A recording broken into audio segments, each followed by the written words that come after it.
So now I'm on the top of page 248, problem 2.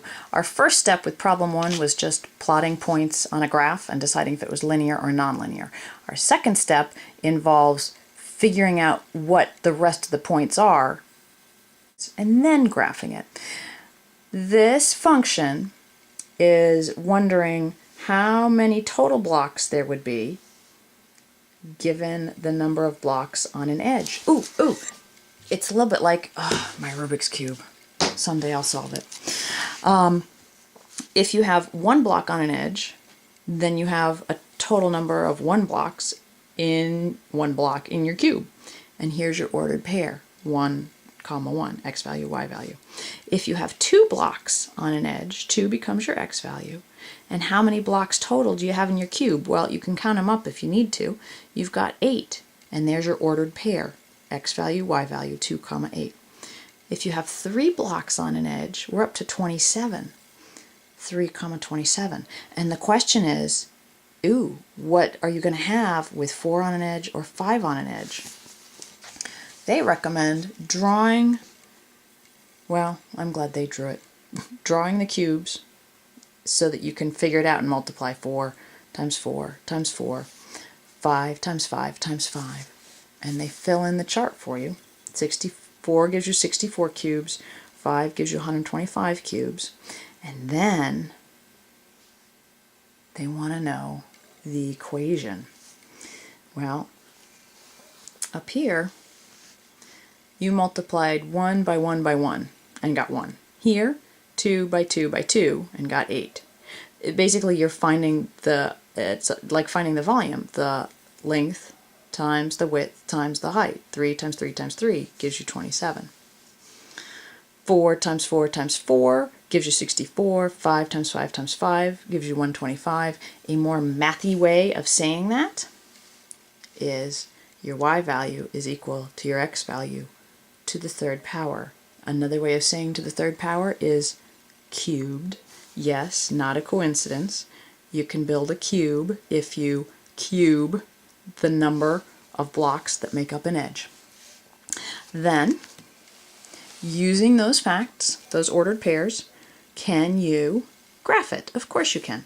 Check out the scale that they used across the bottom, moving fairly small amounts, 2, 4, 6, but up the y-axis, they're jumping by 50s because we have to get to 125. So they needed to pick a fairly big scale. And you can see that is not a line. That is a curve. Move on to got it number 2. Same type of problem. They want you to figure out what goes in your function here for 4 and for 5. You work on it. I'll be waiting when you get done. So I started by putting the table that they gave me in my book. 1, 2, 3, 4, 5 are my x values. I know the y values for this, this, and this. I've got to figure out those y values. First, what are our x values? Well, those are straightforward. We're just going up by 1 each time. Now, here's the tricky question. I know this is going to confuse some of you. So, listen up. You need to look at this chart, this table, and figure out how you get this y value from the x value, not from the previous y value. Because I'll tell you, I looked at this chart and I said, oh, I know how to get from here to here to here. You just multiply each one by 3. But no, you got to figure out how do you get to 3 from 1? How do you get to 9 from 2? How do you get to 27 from 3? I'm going to say that again. When you are trying to figure out what goes here and here, the pattern you have to solve is take 1, what do you do to it to get 3? Take 2, you have to do the same thing to get to 9. Well, how on earth are you going to figure that out? Okay, you're going to try some things. I'm just drawing a list. How, if I start with 1, how do I get to 3? Well, I could add 2. 1 plus 2 equals 3. If I want to try multiplying, I could multiply by 3. 1 times 3 gives me 3. What else could I do? 3 to the first power equals 3. Can I think of anything else? Nothing else obvious comes to mind. So test some of these. Try them with your next set of values. Our next pair is 2 and 9. So we need to be able to do the same thing and come up with the right answer. Well, if I add 2, like I did here, do I get 9? No. So that is not the pattern I want. If I multiply by 3, like I did here, do I get 9? I do not. So that is not the pattern I want. If I raise 3 to the second power, do I get 9? Yes. So in other words, my x value is my exponent. 3 is my base, that's going to be in every function. X value is the exponent, y value is the answer. Take a look at that with the whole chart. 3 to the first power is 3. 3 to the second power is 9. 3 to the third power is 27. 3 to the fourth power, you can get out your calculators for this. What's it going to be? 3 to the fourth power gives us 81. 3 to the fifth power gives us 243.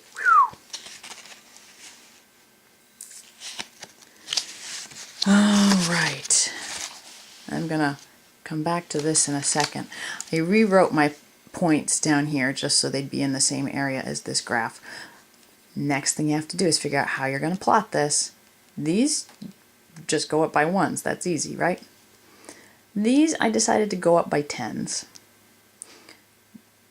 which I kind of like, although you can see I cheated and I didn't actually put 243 here. I plotted 1 and 3, 2 and almost 10, 3 and not quite 30, 4 and just over 81. And you can see this is not a line. If I take a straight piece of paper, yeah, I can't make that's not a line. Not a line. Now, come back. Take a look down here. I wrote our actual function, y equals 3 to the x power, labeling the graph. And here's a little hint. They haven't gotten to this rule yet. I'm going to present it to you now. If it doesn't make sense now, it will make sense in a bit.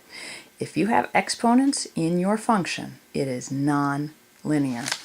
Check out this. 3 to the x, that's an exponent, non-linear graph.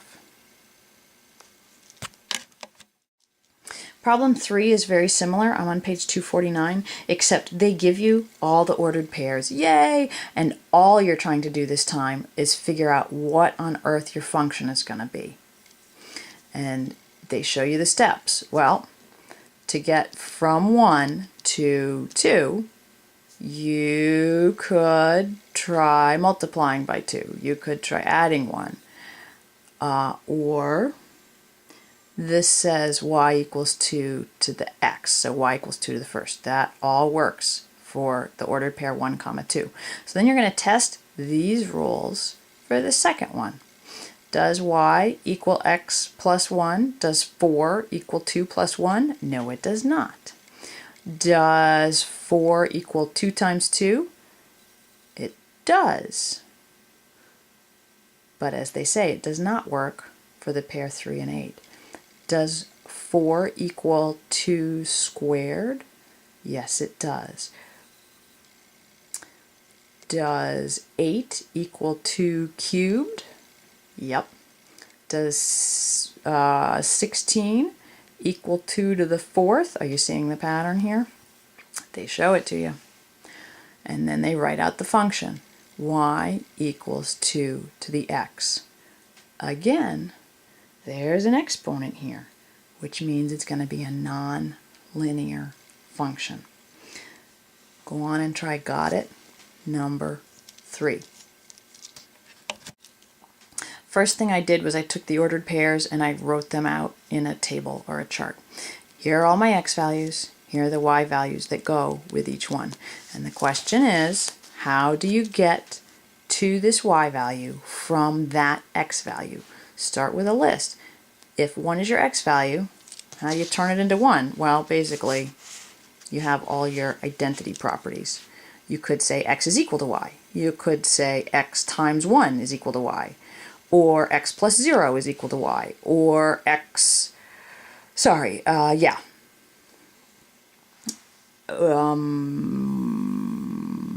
x to the first is equal to y, or x to the second is equal to y, or x to the third is equal to y, and you could continue on with the exponents indefinitely. But now that you've brainstormed a list, test them out with the second pair, 2 and 4. Does 2 equal 4? No. So that's not our rule.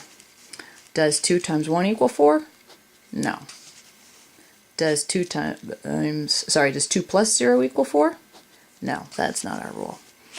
Does 2 to the first equal 4? No. Does 2 to the second equal 4? Yes, it does. Does 2 to the third equal 4? No, it doesn't. Come back here to this one, test it out, figure out what rule we're using, what's our base, what's our exponent. Our next pair is 3 and 9. I'm getting that from my table up here. Does 3 squared equal 9? Usually it does.